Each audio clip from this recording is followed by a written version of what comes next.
Hello and welcome to the channel. Thank you guys for subscribing and liking the videos and commenting. All that good shit.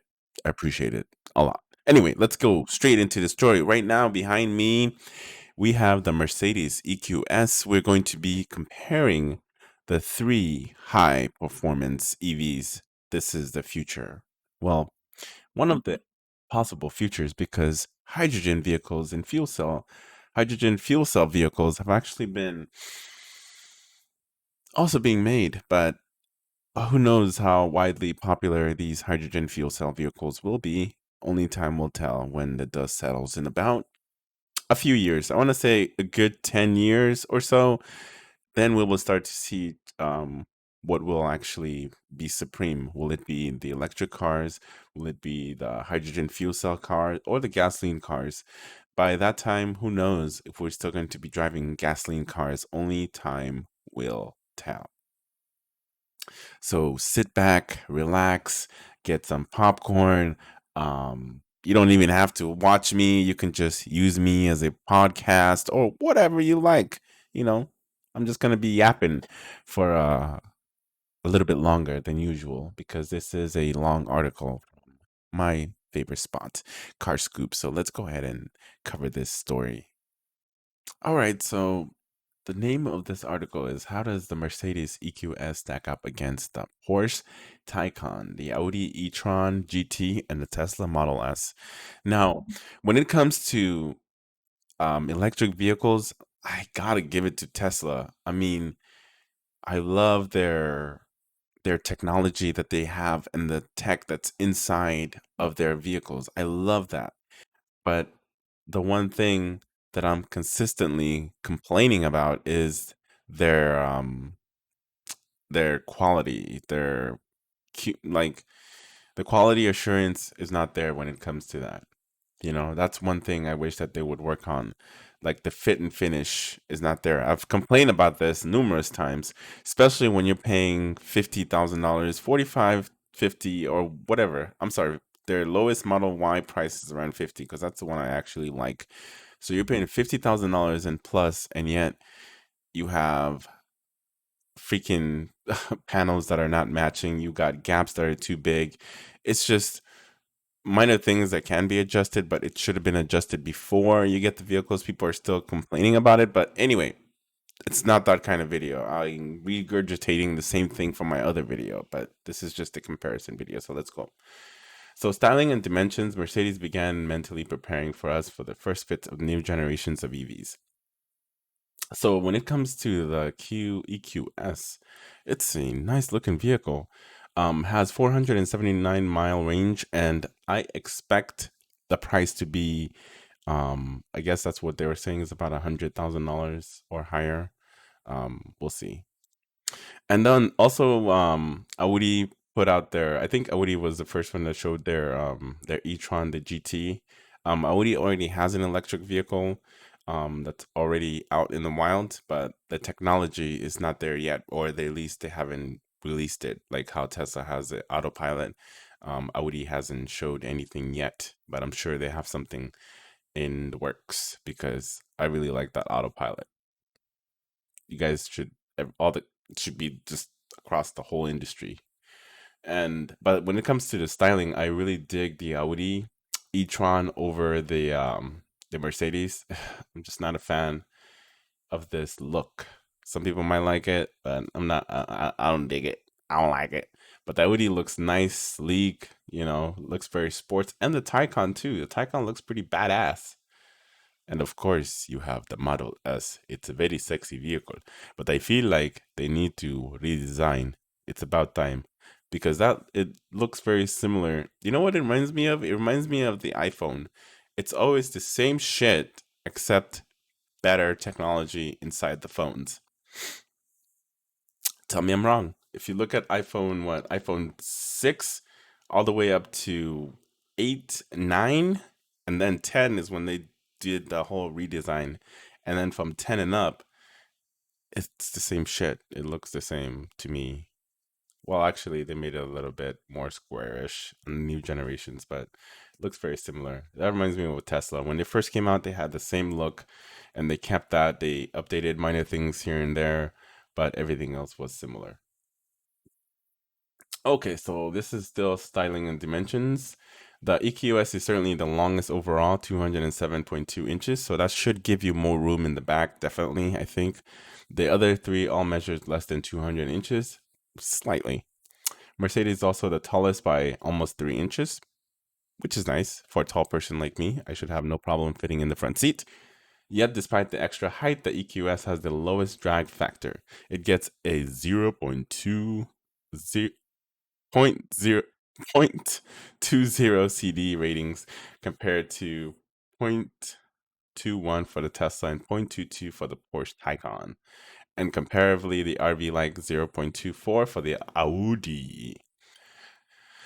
And it's kind of cool that most companies are, I don't want to say most company, certain companies are copying Tesla's, those panoramic roof or glass roof. I really dig that glass roof. And the Audi, same thing with the sleek Sportback. I like it, man. It looks really, really nice for the e-tron GT. But the biggest problem of the Audi e-tron GT is the price range is just way out of my category. I cannot afford that shit, or the Porsche Taycan, or as well as the new Mercedes Benz as well. I can't afford it. That shit's too expensive. But fortunately, I already did introduce their what is it, the A4 e-tron, which supposedly it's supposed to be under 50,000, around 45,000. And there's two models, the Sportback, and then there's the hatchback or the regular crossover, whatever. And that one actually looks pretty decent if the price is right. Now, infotainment wise, this is fucking sick, man. I like this interior. It's fucking sleek. It looks very luxurious. And I dig the white. Usually I'm not a fan of white interior, but I feel like I'm gonna get, yeah, I can't have this interior. I like my black interiors because, yeah, it just looks better in black. Like Batman said, does it come in black? I don't know how to do Christian Bale's voice. So anyway, so it looks like you get a bunch of displays. Why do you have an additional display right here, though? That's the question here. Or is it that the driver can control some of this stuff and then the passenger can also control it over, I guess? But the passenger could also just reach over and control the main infotainment system instead of having an additional screen right here. This doesn't make sense. Or maybe we can play games together. One person right here, second player right there. Huh? Is that what you're going for, Mercedes? That's pretty interesting. Digital displays, and then you have more steering wheel controls as well. Um, I kind of dig this console. It looks like a touch screen, maybe, sort of. I could be wrong. Let me know in the comments if I am wrong. I most definitely am wrong. Open the door for each of the four cars. It's EQS that wins the wow war. Yes, indeed, it does. It looks freaking amazing. In standard form, the Benz EV uses the same 12.8-inch portrait touchscreen as the new S-Class and runs the latest version of company's MBUX software. But we imagine many buyers will be seduced by the incredible 56-inch hyperscreen upgrade. It features three displays. Oh, shit. One, two, three. Three displays under one piece of glass, a digital gauge pack ahead of the driver, a central touchscreen with a haptic feedback, and a third screen just for the passenger. Now, when it comes to technology, all this technology that's being put into these cars, when that shit break, it's going to be costly. It doesn't matter which electric vehicle you buy.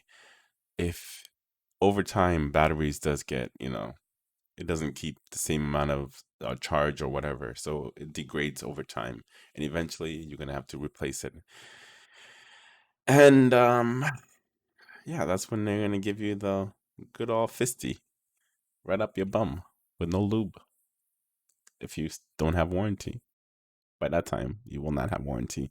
But Tesla has a very generous warranty. It comes with like 8 years, or I don't know if it's still by the mileage or not, but I think it's 8 years for their batteries, which is pretty decent as long as nothing goes wrong within those 8 years. But things always go wrong right after you are done with the warranty, regardless of what kind of car you have. It's like the warranty is good until that warranty expires and everything starts going wrong with your vehicle. I've known, speaking from experience. In the latest incarnation of Model S swaps, its familiar portrait screen for a large landscape display that's better suited to watching movies. This is where you'll also find the new virtual gear selector. Now that Tesla has ditched the column stock lever, and if you think that's controversial, get a load of the yoke steering wheel. And we understand the optional buyers can choose a conventional round wheel. I think I'll choose a conventional round wheel over this yoke steering wheel. But it's kind of sick that you can play. You can plug in your controller and you can play The Witcher 3 on there. That's pretty dope. And then the other games are, what is that? Cuphead. I can't see the other one. Some sort of a racing game right here. I don't know this one either. Cannot see what this title is. Hold on, let me see. I'm curious. I'm curious. I still can't see. Stardew. That's a Stardew Valley. What's that one? Cannot see it. Oh, is this Fallout? Fallout maybe? That could be. I think it's Fallout because I seen the Radio Boy or whatever the hell logo's called. Hold on, let me just go around.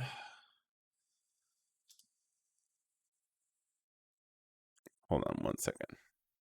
All right, had to look around. I couldn't find the X button because the camera is right here.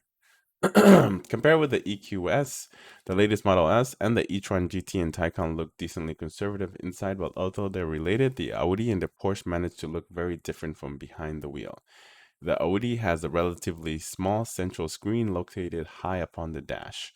Now, see this, to me, there's nothing really special here. Um, it just looks like a typical, car. There's nothing special here that really changes it from like all your other vehicle. When you're making something different, it should be completely different.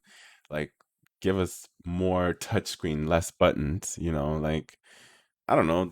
To me, that feels more futuristic, sort of. Anyway, with any of these buttons break, I'm sure it's gonna be fucking expensive as shit to replace because it's an Audi. And I do dig the lights here. I dig it. I dig it. I dig it. I dig it. And then the Taycan, that looks like a really, this looks very futuristic. I dig this too. But to me, the Mercedes Benz just pretty much blow all of the three companies out the water with their interior, to be completely honest, except Tesla, because you can play those games on there while you wait or while you're charging your phone.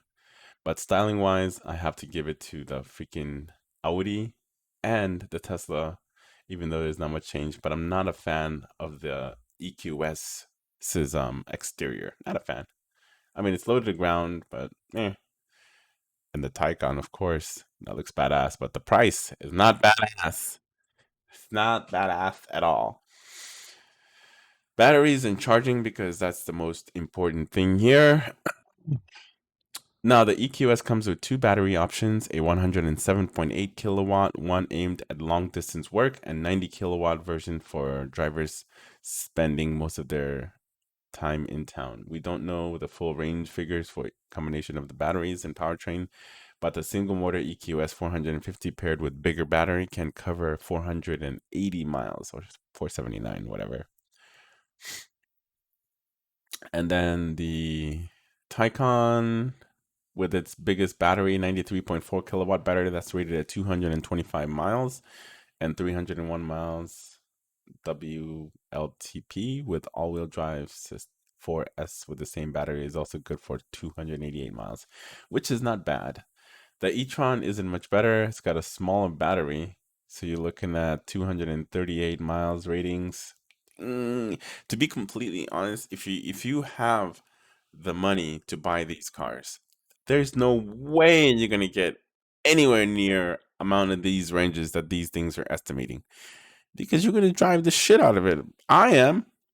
If I had one of these cars, I'm not driving responsibly. I'm gonna push that shit to them. as far as that electric motor will take me, because I can just plug it in and charge it because it's cheaper than gas. Because I have a heavy foot. Because I know I pay a lot for the Type R with gasoline. You got to use premium gas, and premium gas is like what, $4 almost, depending on where you're buying it from. Anyway, going on. Unknowingly, for the Germans, Tesla mostly wins this battle too. The long range estimated 412-mile range, good enough to beat all but the EQS and Plaid's 390 miles. Unofficially, rating means it can travel almost twice as far as the fastest Taycan without stopping. But the clear winner is the Plaid Plus, which can do 520 miles before you need to plug it in. But you better open your wallet. You better open your pocketbook and toss out some of those change, because that one, the Plaid, goes for about what, $200,000 or $150,000 or something like that. It's, yeah.